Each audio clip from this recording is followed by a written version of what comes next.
नमस्कार, यो हो समाचारमा स्वागत छ। म शशि नेपाल। सुरु गरौँ अहिलेसम्मका प्रमुख समाचारबाट।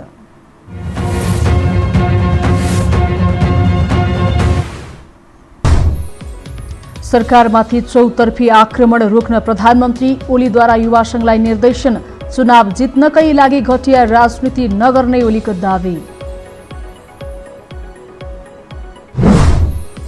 लुम्बिनी प्रदेशको उपनिर्वाचनमा विपक्षी गठबन्धनका उम्मेद्वार दृगनारायण पाण्डे विजयी। सत्तारूढ एमाले बागमतीपछि प्रदेशमा दोस्रो हार बेहोर्यो। 8 मन्त्री 2 राज्य मन्त्री सहित जसपाको महन्त पक्ष सरकारमा जाँदै ठूला दलको टकरावले जसपा फुटको संघारमा पार्टी फुटाउन आफूहरूले भूमिका नखेलेको कांग्रेसको स्पष्टोक्ति। कोरोना परीक्षण घटाएर संक्रमितको संख्या घटेको भन्दै सरकार मख। संक्रमण दर अझै 35% हाराहारी। आज 116 जनाको मृत्यु, 6400 निको भयो।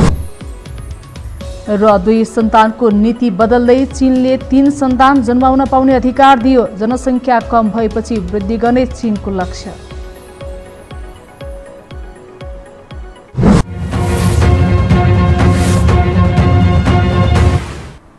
अब समाचार विस्तारमा। प्रधानमन्त्री केपी शर्मा ओलीले सरकारमाथि आक्रमण भइरहेको भन्दै रोक्न युवा संघलाई निर्देशन दिनुभएको छ। आज एमाले निकट युवा संघको बैठकलाई सम्बोधन गर्दै प्रधानमन्त्री ओलीले सरकारमाथि चारैतिरबाट आक्रमण भएकाले त्यसलाई रोक्न युवा संघका नेता कार्यकर्तालाई निर्देशन दिनुभएको हो।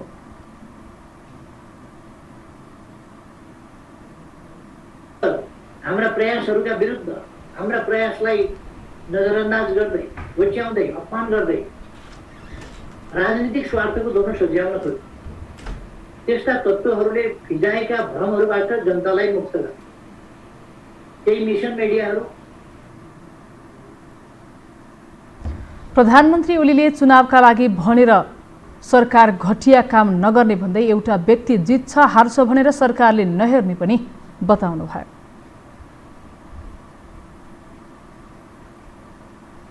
नेपाली कांग्रेसका नेता मेनिन्द्र रिजालले कांग्रेसले एमाले र जसपा विभाजन गराउन लागेको भन्ने संस्कृति, पर्यटन तथा नागरिक उड्डयन मन्त्री भानुभक्त ढकालको आरोप निराधार रहेको बताउनु भएको छ। नेता रिजालले नेकपा एमाले भित्र झगडाको बिउ आफूहरूले लगाएको नभई प्रधानमन्त्री केपी शर्मा ओलीको अहंकार र सबैलाई पेल्ने प्रवृत्तिका कारण विवाद उत्पन्न भएको बताउनु भएको हो। सरकारका विरुद्ध कांग्रेसले अविश्वासको प्रस्ताव ल्याउनु पर्ने आम मागका बीच पनि सरकार विरुद्ध अविश्वास प्रस्ताव नल्याई आफै आलोचित हुँदा सम्म पनि कांग्रेस चुप लागेर बसेको उल्लेख गर्दै उहाँले अहिले भने देश र जनताको बृहत्तर स्वार्थ र हितलाई ध्यान दिँदै प्रधानमन्त्रीका लागि विकल्प प्रस्तुत गरेको बताउनु भयो। विघटन गर्ने, प्रतिनिधि सभालाई विघटन गर्ने प्रपञ्च नगर्दासम्म हामीहरूले उहाँहरूले समर्थन छ भन्दै पनि आफू चुप लागेर बस्यौँ। त्यसका लागि हामी आलोचित भयौँ, त्यो आलोचना सह्यौँ। त्यसैले अहिले चाहिँ देशको जनताको बृहत्तर स्वार्थ र हितका लागि हामीहरूले उहाँहरूसँग साथ लिएर विकल्प प्रस्तुत गर्न आवश्यक थियो। त्यो विकल्प प्रस्तुत गरौँ। आजै संस्कृति, पर्यटन तथा नागरिक उड्डयन मन्त्री भानुभक्त ढकालले एमाले र जसपालाई विभाजन गराउनका लागि नेपाली कांग्रेसले प्रधानमन्त्रीमा दावी गरेको आरोप लगाउनु भएको थियो।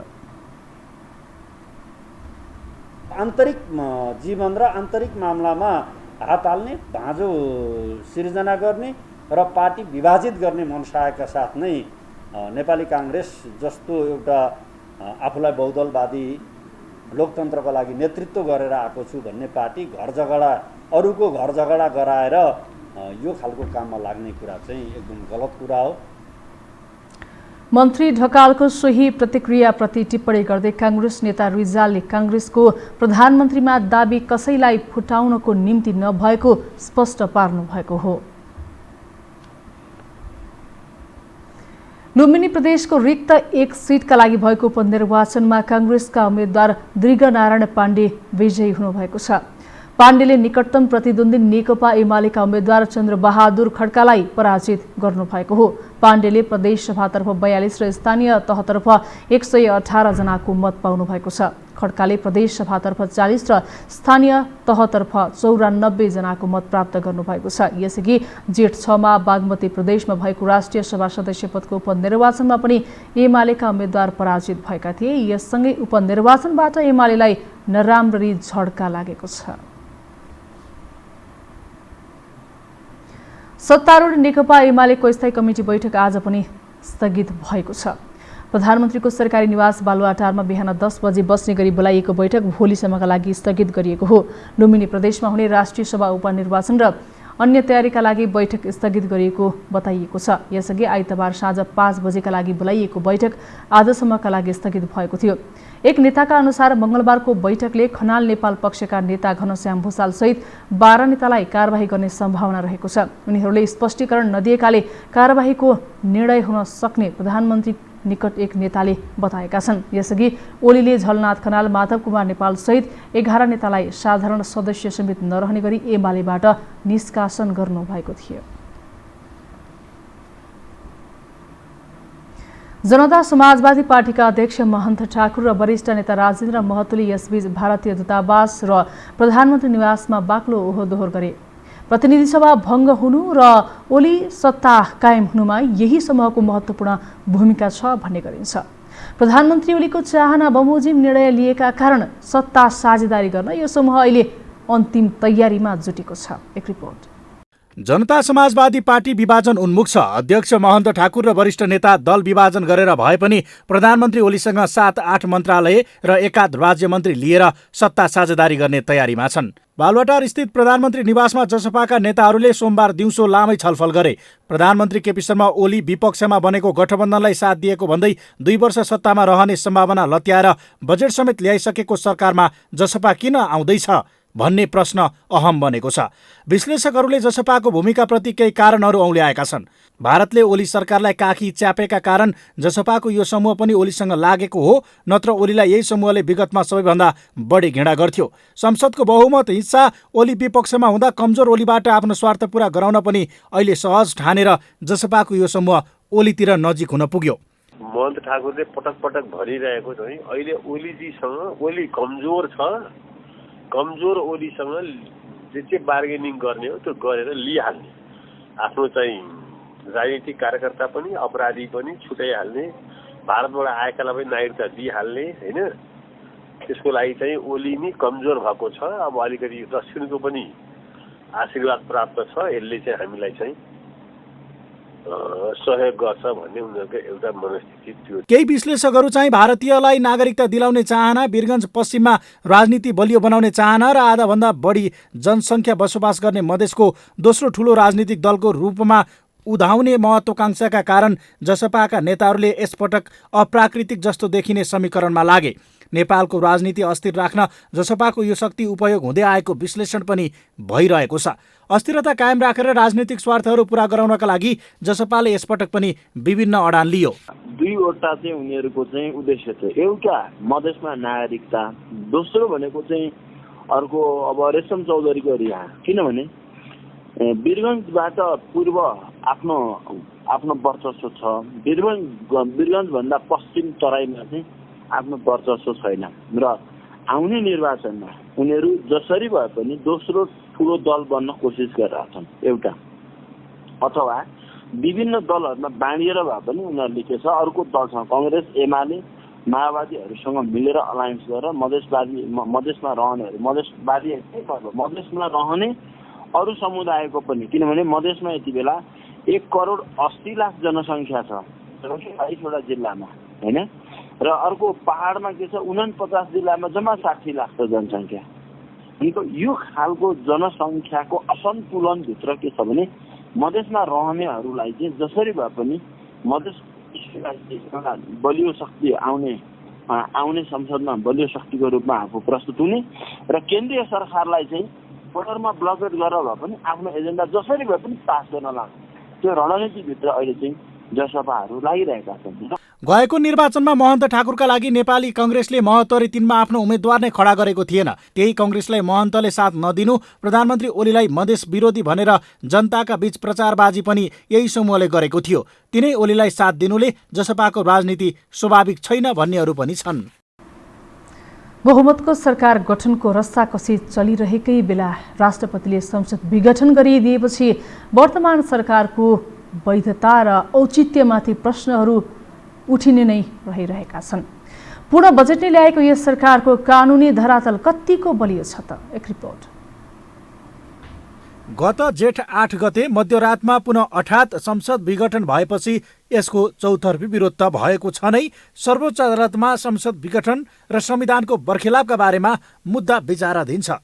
यस्तो अवस्थामा केपी शर्मा ओली नेतृत्वको सरकारको औचित्य र कार्यकारी भूमिकाको काम कारबाहीका बारेमा प्रश्न उठिरहेको छ। आलोचना र विरोधका बीच सरकारले आगामी आर्थिक वर्षका लागि स्थायी सरकारले झैं पूर्ण बजेट पनि ल्यायो। आफै चुनाव घोषणा गर्ने, आफै पूर्ण बजेट ल्याउने ओली सरकारको नियत मुलुकलाई मतदातालाई प्रत्यक्ष प्रभावित पार्ने देखिएको भन्दै विपक्षीहरूले खरो स्वरमा विरोध गरिरहेका छन्।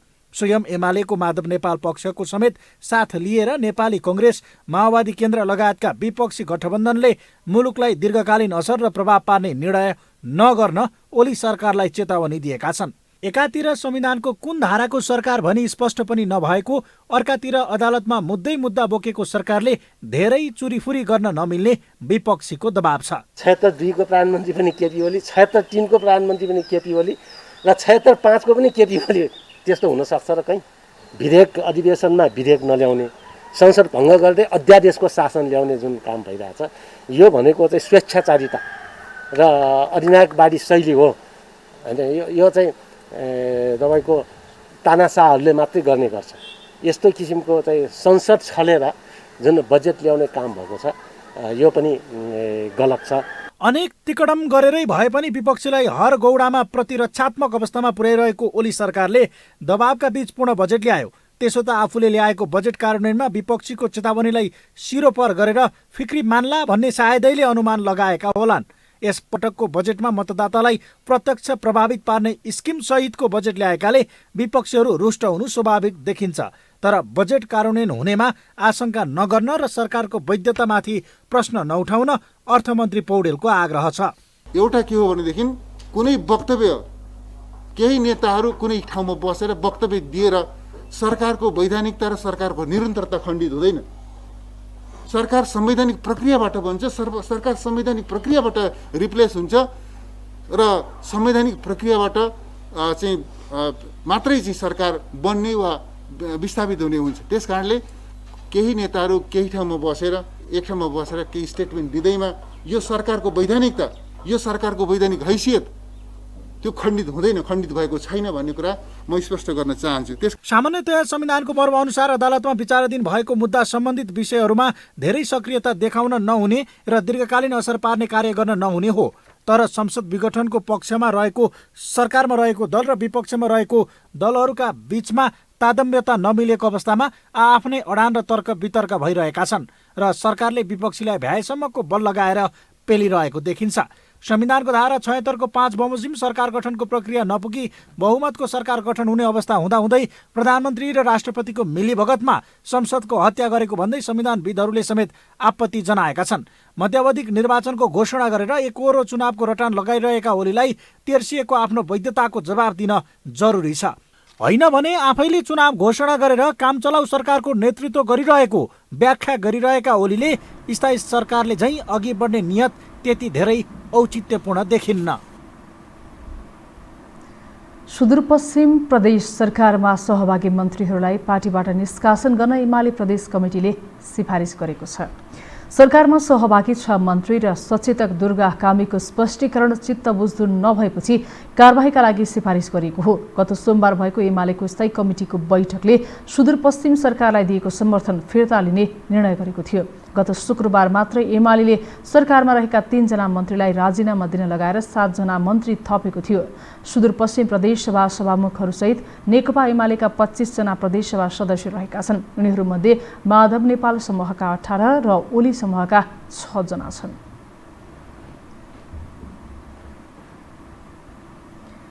पूर्व प्रदेश प्रमुखहरूले राष्ट्रपति विद्यादेवी भण्डारी र प्रधानमन्त्री केपी ओलीले मिलेमतोमा प्रतिनिधि सभा पटक पटक विघटन गरेको बताएका छन्।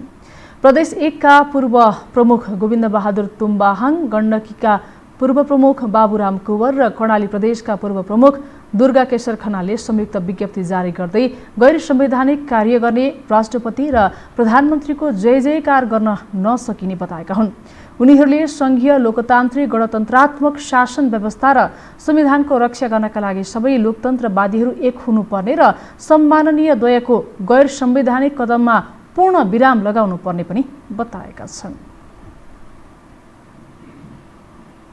हामीसँग समाचार बाँकी नै छन्, अहिलेलाई विश्राम।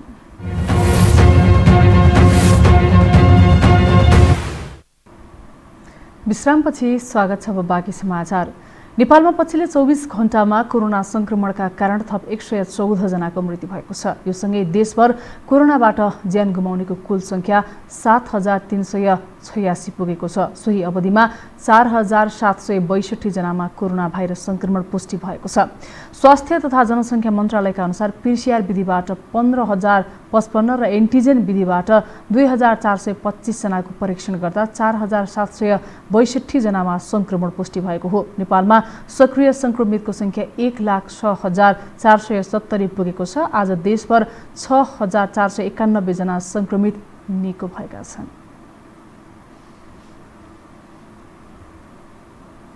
सरकारले पछिल्लो समय कोरोना भाइरस संक्रमण परीक्षण घटाउँदै लगेको छ। फलत गाउँ गाउँसम्मै कोरोना संक्रमण पुगे पनि प्रतिदिन संक्रमितको संख्यामा भने कमी देखिएको छ। जबकि दैनिक 30,000 जनाको परीक्षण गर्न सक्ने क्षमता भएको सरकारले बताउँदै आए पनि पीसीआर ह्वात्तै घटाएको छ। एक रिपोर्ट। गत हप्ता दैनिक जसो 10,000 जनामा कोरोना संक्रमण भइरहेको तथ्याङ्क सरकारले सार्वजनिक गर्दथ्यो, तर अहिले दैनिक 3-4 हजारको दरमा संक्रमण पुष्टि हुँदै आएको छ। संक्रमित संख्या घट्नु स्वाभाविक हो। यस्तो समाचार सुनेर कतिपयमा खुसियाली पनि छाएको छ कि संक्रमण घट्यो, तर वास्तविकता त्यस्तो छैन। पीसीआर संख्या नै घटाएकाले संक्रमितको संख्या कमी देखिएको हो। सरकारको दाबी अनुसार दैनिक 30,000 संख्याको कोरोना परीक्षण गर्ने क्षमता रहेको छ, तर दैनिक 23,000 सम्मको कोरोना परीक्षण गरेको सरकारले अहिले दैनिक 12,000मा सीमित गरेको छ। यो हप्ताको तथ्याङ्क हेर्ने हो भने जेठ 11 गते 22,000को परीक्षण भएकोमा आइतबारसम्म आइपुग्दा सो संख्या 12,000मा सीमित भएको छ। तर सरकारले भने समुदाय स्तरमै परीक्षणको दायरा बढाउने बताइरहेको छ। र सरकारले आफ्नो ध्यान पूर्ण रूपमा फोकस गरेको छ कोभिडका विरुद्धको लडाइँमा र यसलाई नियन्त्रण गरेर छोड्छ। स्वास्थ्य तथा जनसङ्ख्या मन्त्रालय भने गाउँ गाउँमै एन्टिजेन परीक्षण पुगेका कारण प्रयोगशालासम्म आएर परीक्षण कम भएको हुन सक्ने दावी गर्दछ। गाउँमै परीक्षण हुने भएपछि त्यसको पर्खाइमा बसेको हुन सक्ने मन्त्रालयको जवाब छ, अर्थात् परीक्षणका लागि आउने नै कम भएका कारण दायरा घटेको उसको दावी छ। चिकित्सकहरूका अनुसार पनि पछिल्लो समय सिकिस्त संक्रमित आउने क्रम कम भएको छ, तर समुदायमा अझै संक्रमण रहेकोले परीक्षणको दायरा घटाउन नहुने भन्दै विज्ञहरूले सरकारको आलोचना गरेका छन्। पहिलो चरणबाट सिक्नुपर्ने पाठ नै यही हो कि अहिले पनि हामीले परीक्षणको दायरालाई घटाउनु हुँदैन। यदि परीक्षण गर्न आउने मान्छे नै घटेको कारणले मात्रै यदि हो भनेदेखि त्यो मानिसहरू परीक्षण गर्न किन आउन छोडे त? त्यसमा व्याख्या हुनु पर्यो नि। खालि संक्रमितहरू आफै परीक्षण गर्न आउने मात्रै होइन कि अब हामीले पनि खोजेर जानुपर्छ कसको परीक्षण गरिनुपर्छ भनेर। त्यसरी परीक्षणको दायरा बढाउने भनेको त्यो हो। हामीले चाहिँ प्रयोगशालामा पुरेर मात्रै चाहिँ परीक्षण गरेर अब यो संक्रमितहरूको पहिचान हुन सक्दैन। कतिपय संक्रमितहरू पहिचान नभएर चाहिँ समुदायमा चलायमान भएर बचिरहेका पनि हुन सक्छन्। त्यो भनेको चाहिँ संक्रमण विस्तारको लागि जोखिम हो। जनस्वास्थ्यविदहरूको तर्कलाई मान्ने हो भने परीक्षणको दायरा घटाउनु हानिकारक हुन सक्छ। पहिलो लहरको यही गल्तीले दोस्रो लहरलाई मलजल गरेको उनीहरूको तर्क छ। अर्कातर्फ सरकारले निःशुल्क परीक्षण गर्न नसक्दा कतिपयले भने लक्षण हुँदाहुँदै पनि परीक्षण नै नगरी घरमा बस्ने गरेका छन्, जसले कोरोना संक्रमण र मृत्युदर घटेको देखिए पनि महामारी नियन्त्रणमा घातक हुने जानकारहरूको भनाइ छ। यसर्थ सरकारले घटेको संक्रमणमा चित्त बुझाउनु भन्दा पनि गाउँ गाउँसम्म निःशुल्क परीक्षणको व्यवस्था गर्नु जरुरी छ। यो हो टेलिभिजनका लागि क्यामेरामा सञ्जय घिम्रेका साथमा कुलचन्द्र विष्ट, काठमाडौँ। कोरोना महामारीले तराई र शहरी क्षेत्रलाई ग्रस्त बनाएपछि उच्च पहाडी क्षेत्रमा पनि सताएको छ। दिनदिनै बढ्दै गएको संक्रमण दर र उपचारका लागि आवश्यक पूर्वाधार नहुँदा समस्या उत्पन्न भएको छ। पूर्वी पहाडी जिल्ला खोटाङले कोरोनाबाट शिथिल बनेका बिरामीको उपचार उद्धारका लागि हेलिकप्टरसम्मको विकल्प खोज्नुपर्ने अवस्था आएको छ। एक रिपोर्ट। पहाडी एवं दुर्गम ठाउँहरूमा कोरोना संक्रमणबाट थलिएकाहरूको उपचारका लागि समस्या बढ्दै गएको छ। जिल्लामै सुविधायुक्त अस्पताल नभएको र काठमाडौँ लगायत सुविधायुक्त ठाउँमा लैजान पनि लामो दूरीको यातायातका कारण खोटाङमा समस्या उत्पन्न भएको हो। गम्भीर प्रकृतिका बिरामीलाई तत्काल उपचार गराउन स्थानीय जनप्रतिनिधि र प्रशासनलाई चुनौती थपिएको छ। र पनि खोटाङको सदरमुकाम समेत रहेको दिक्तेल, रूपाकोट, मजुवागढी नगरपालिकाले अति सिकिस्त कोरोना संक्रमित बिरामीलाई उपचारका लागि नगरपालिकाकै खर्चमा हेलिकप्टर मार्फत काठमाडौँसम्म पठाएको छ। जेठ 10 र 15 गते 2 बिरामीलाई हेलिकप्टर चार्टर गरेर काठमाडौँ लगिएको छ। ऐसेलु खर्क गाउँपालिका 3, ऐसेलु खर्कका एकै परिवारका 3 संक्रमितलाई पनि 3,20,000मा हेलिकप्टर चार्टर गरेर काठमाडौँ पुर्याइएको थियो। ती बिरामीहरूको अहिले काठमाडौँका अस्पतालहरूमा उपचार भइरहेको छ। दिक्तेलदेखि काठमाडौँसम्मको कालोपत्री सडक पार गर्न झण्डै 8 घण्टा समय लाग्दछ। शिथिल बिरामीलाई अस्पतालसम्म पुर्याउँदा समय लाग्ने भएकाले हेलिकप्टर मार्फत उद्धार गर्न सके नागरिकको जीवन रक्षा हुने स्थानीय जनप्रतिनिधिको निष्कर्ष छ।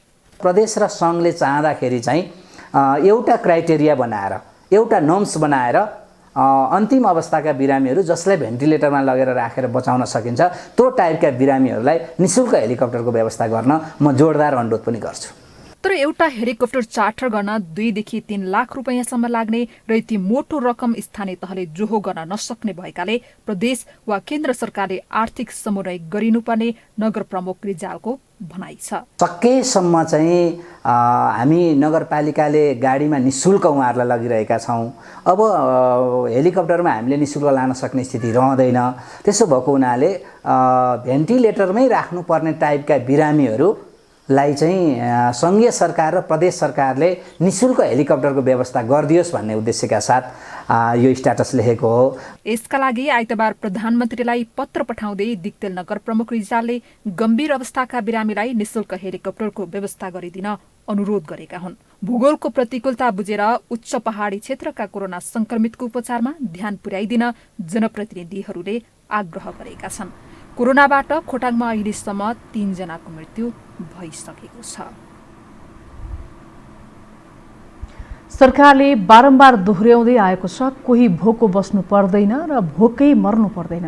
तर संघीय राजधानी काठमाडौँमै एक छाक खानाका लागि लाइन लाग्नु धेरैको बाध्यता बनेको छ। सरकारले निषेधाज्ञा जारी गरेको 1 महिना पुग्दा यो हातमुख जोड्न नपाएकाहरू अझै बढ्दै गएका छन्। अर्थात् श्रम गुमाएका दैनिक ज्यालादारी गर्नेहरू कुनै कुनै बेला राहतको खाना बाँड्ला र खाउला भन्ने प्रतीक्षामा बस्न विवश छन्। एक रिपोर्ट।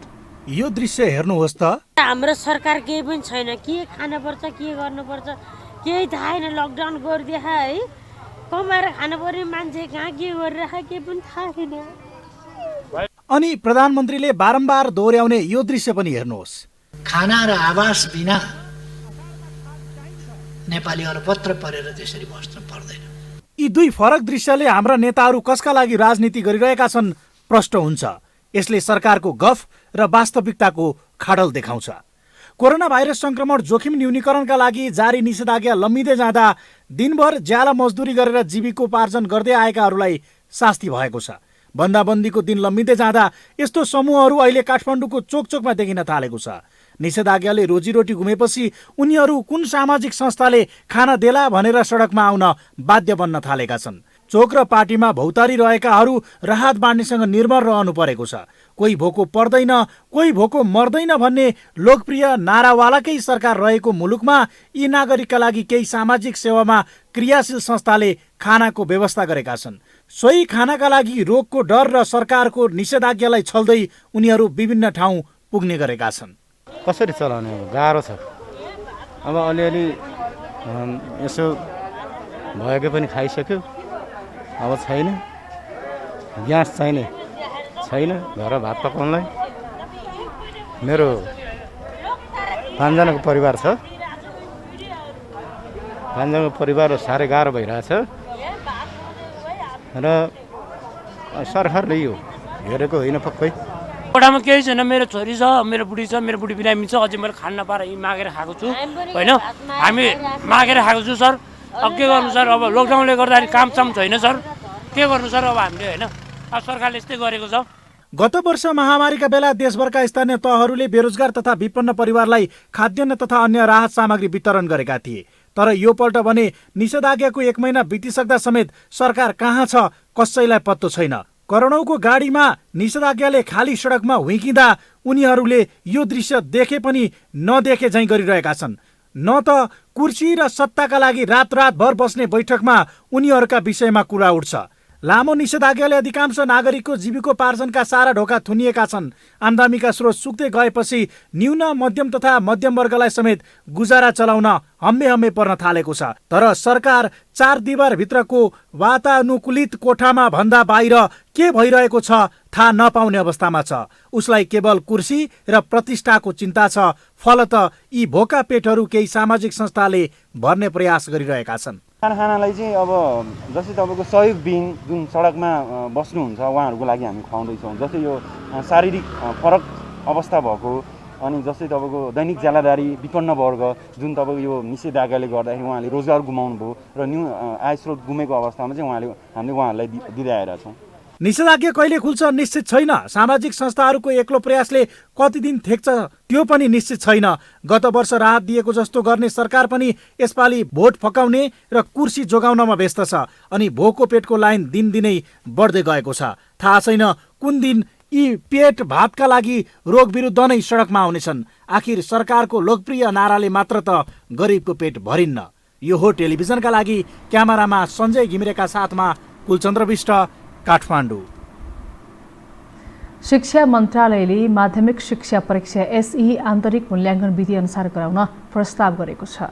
आज बसेको मन्त्रालयको बैठकले एसई परीक्षा आन्तरिक मूल्याङ्कन विधि अनुसार गराउने प्रस्ताव मन्त्री परिषदमा पठाउने निर्णय गरेको हो। गत वर्ष पनि विद्यालयको 3 सदस्यीय मूल्याङ्कन समिति गठन गरी पहिलो त्रैमासिक अवधिको मूल्याङ्कन 10%, दोस्रो त्रैमासिक अवधिको मूल्याङ्कन 30% र शैक्षिक सत्रको अन्त्यसम्ममा निर्धारित सबै विषयवस्तु मूल्याङ्कन भएको थियो। राष्ट्रिय विपद जोखिम न्यूनीकरण तथा व्यवस्थापन प्राधिकरणले यो वर्षको मनसुन खतरायुक्त हुन सक्ने बताएको छ। आज प्राधिकरणका कार्यकारी प्रमुख डाक्टर अनिल पोखरेलले अघिल्लो वर्षको भन्दा धेरै वर्षा हुने र बाढी पहिरो तथा रोग व्याधिले धेरैलाई असर गर्न सक्ने बताउनु भएको हो। उहाँले दक्षिणी एसियाको मौसम सम्बन्धी आउटलुकमा गरिएको पूर्वानुमान अनुसार सरदरभन्दा बढी पानी पर्ने देखाएको बताउनु भयो। अघिल्लो वर्ष कम पानी परेको अवस्थामा पनि बाढी र पहिरोले धेरै घटना घटेको हुँदा यस वर्ष विपदको घटना कहाली लाग्दो हुन सक्ने उहाँको भनाइ छ। यसपालि कोभिडको महामारी झन् दोस्रो स्ट्रेन पनि आएको अवस्था छ र त्यो सँगसँगै हामीले के बिर्सिनु हुँदैन भने हामीहरूले यसैपालि यो पुस माघदेखि नै हामीहरूको थुप्रै नेपालभरि नै डढेलो जुन लाग्यो। डढेलोले गर्दाखेरि हामीहरूको क्याचमेन्ट सिस्टम्स भन्छ माथिको हामीहरूको पारिस्थितिक प्रणालीहरूमा खलबलिएको छ। माथिको रुखपातहरू बढे अनि त्यसले जुन बाढी निम्त्याउन सक्ने सम्भावना झन् बढी हुन्छ। डाक्टर पोखरेलले बाढी पहिरो रोगव्याधि सर्पदंश लगायतले 120 दिनसम्म पिरुल्ने भएकाले विपदबाट बस्न पूर्व तयारी आवश्यक रहेको बताउनु भयो। काठमाडौँको नागार्जुन नगरपालिकामा अक्सिजन सहित 270 बेडको आइसोलेसन सेन्टर सञ्चालनमा ल्याइएको छ। चिकित्सक सहित अत्याधुनिक र सुविधा सम्पन्न सेवा दिने उद्देश्यले आइसोलेसन सेन्टर सञ्चालनमा ल्याएको सञ्चालकले बताएका छन्। आइसोलेसन सेन्टरमा सर्वाङ्ग अस्पतालले चिकित्सकीय सेवा र नेपाल चार्टर्ड एकाउन्टेन्ट सङ्घले व्यवस्थापकीय भूमिका निर्वाह गरेको छ।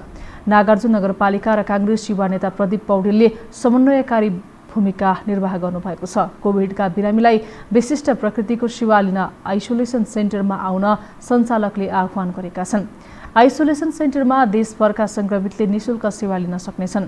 नागार्जुन नगरपालिकाका मेयर मोहन बहादुर बस्नेतले विभिन्न पक्षको सहकार्यमा सञ्चालित सेन्टरबाट निशुल्क सेवा लिन आग्रह गर्नुभयो।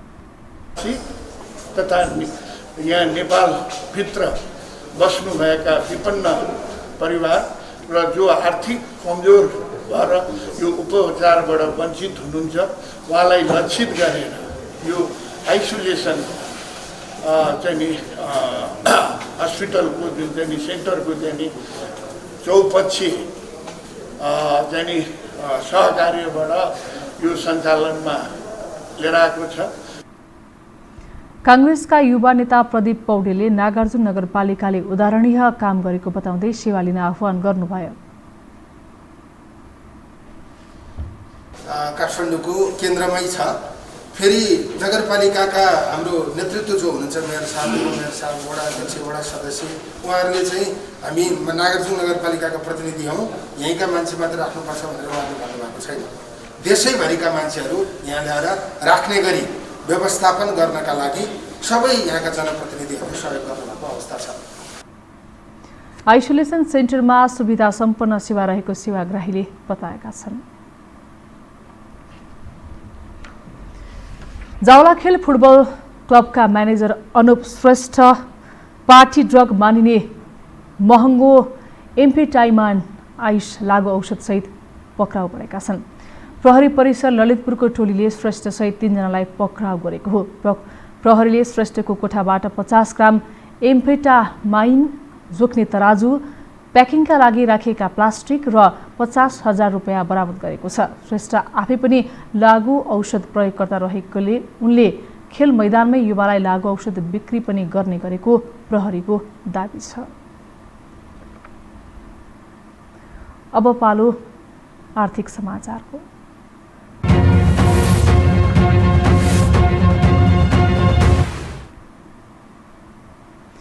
प्रमुख प्रतिपक्षी दल नेपाली कांग्रेसले बजेटमा समावेश योजना र कार्यक्रमहरू जनमत प्रभावित गर्ने दुराशययुक्त रहेको निष्कर्ष निकालेको छ।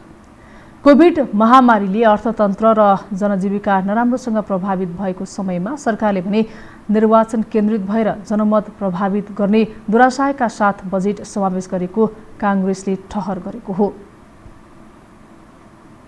देशमा कोरोना संक्रमण अत्यन्त तीव्र र भयावह रूपमा फैलिरहेको वर्तमान अवस्थामा यस्तो क्षति अझ भयावह हुन सक्ने जोखिम छ।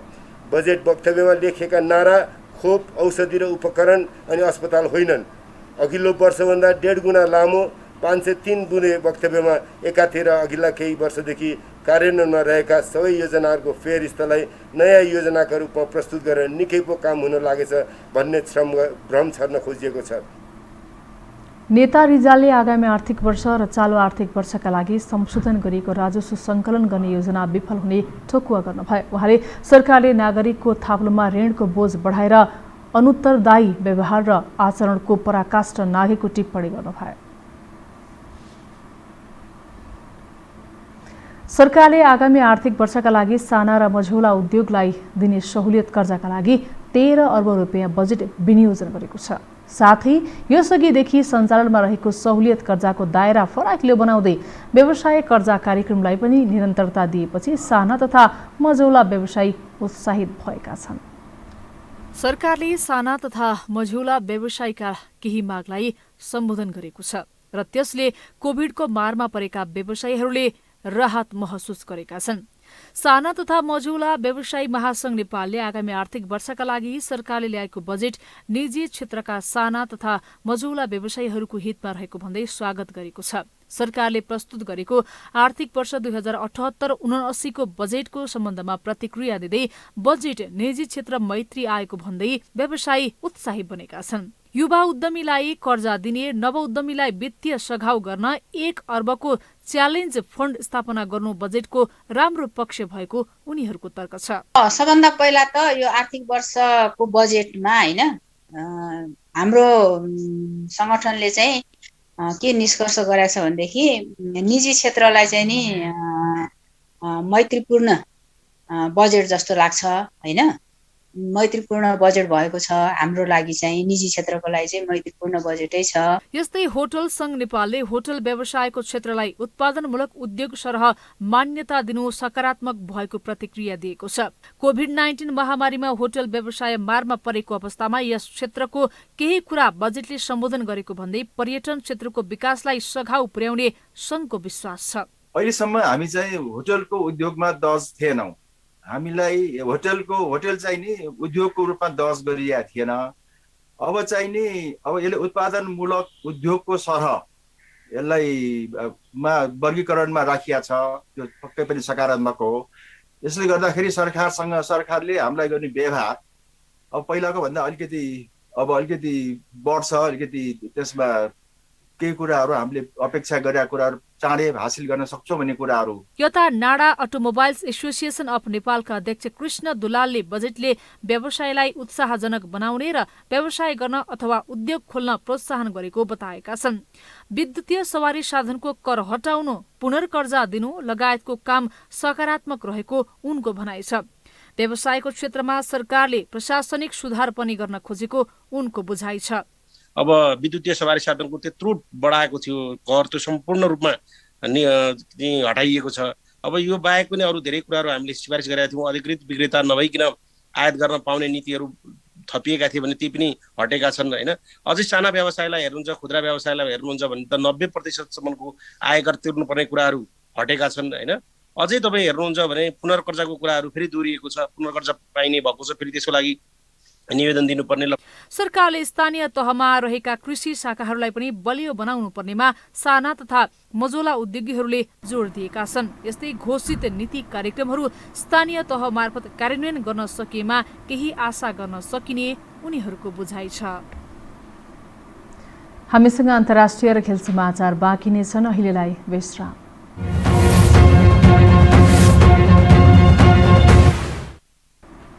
विश्रामपछि पुनः स्वागत छ। अब पालो अन्तर्राष्ट्रिय समाचारको।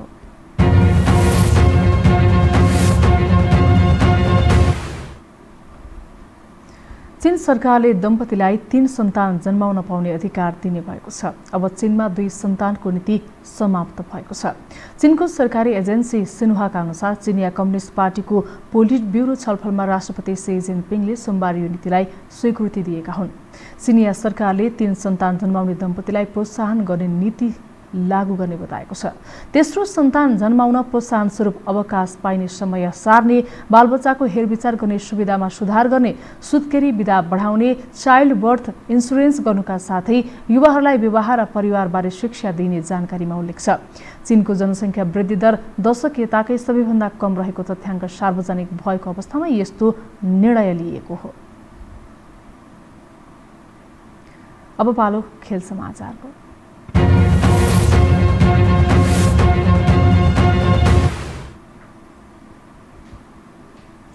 सन् 2022 मा कतारमा आयोजना हुने फिफा विश्वकप तथा एसियन कप छनौटका लागि कुवेत पुगेका सबै खेलाडी र अफिसियलको कोरोना रिपोर्ट नेगेटिभ आएको छ। सन् 2022 मा कतारमा आयोजना हुने फिफा विश्वकप तथा एसियन कप छनौट अन्तर्गत बाँकी खेलका लागि नेपाली टोली गैराती कुवेत पुगेको हो। इराकबाट स्थलमार्ग हुँदै कुवेत पुगेको नेपाली टोलीका सदस्यको PCR टेस्ट गरिएको थियो। नेपालले अब कुवेतमा अस्ट्रेलिया, जोर्डन र चाइनिज ताइपेसँग प्रतिस्पर्धा गर्नेछ। एसियाली पावर हाउस विरुद्ध अङ्क खोज्न सके नेपालले कम्तीमा एसिया कप छनौटको तेस्रो चरणमा स्थान बनाउनेछ। खेल समाचारसँगै हामी यो समाचारको अन्त्यमा आइपुगेका छौँ। बिदा हुनु अघि प्रमुख समाचार पुनः एकपटक।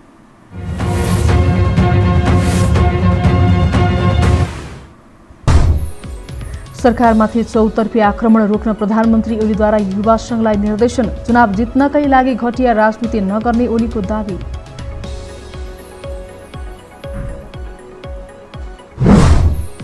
लुम्बिनी प्रदेशको उपनिर्वाचनमा विपक्षी गठबन्धनका उम्मेद्वार दृगनारायण पाण्डे विजयी। सत्तारूढ एमाले बागमतीपछि प्रदेशमा दोस्रो हार बेहोरे।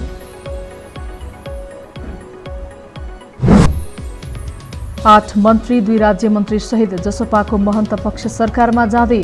ठूला दलको टकरावले जसपा फुटको संहारमा। पार्टी फुटाउन आफूहरूले भूमिका नखेलेको काङ्ग्रेसको स्पष्टोक्ति। कोरोना परीक्षण घटाएर संक्रमितको संख्या घटेको देखाउँदै सरकार मक्ख।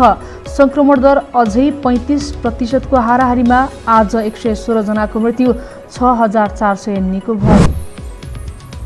र 2 सन्तानको नीति बदल्दै चीनले 3 सन्तान जन्माउन पाउने अधिकार दियो। जनसङ्ख्या कम भएपछि वृद्धि गर्ने चीनको लक्ष्य।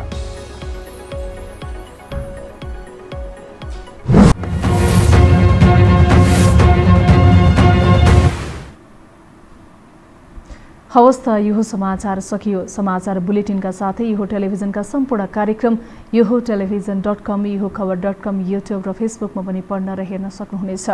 मोबाइलमा यो टिभी एप डाउनलोड गरी हामीलाई प्रत्यक्ष हेर्न सक्नुहुनेछ। तथ्यसहितको निष्पक्ष समाचारका लागि हेर्दै रहनुहोला यो टेलिभिजन। नमस्कार।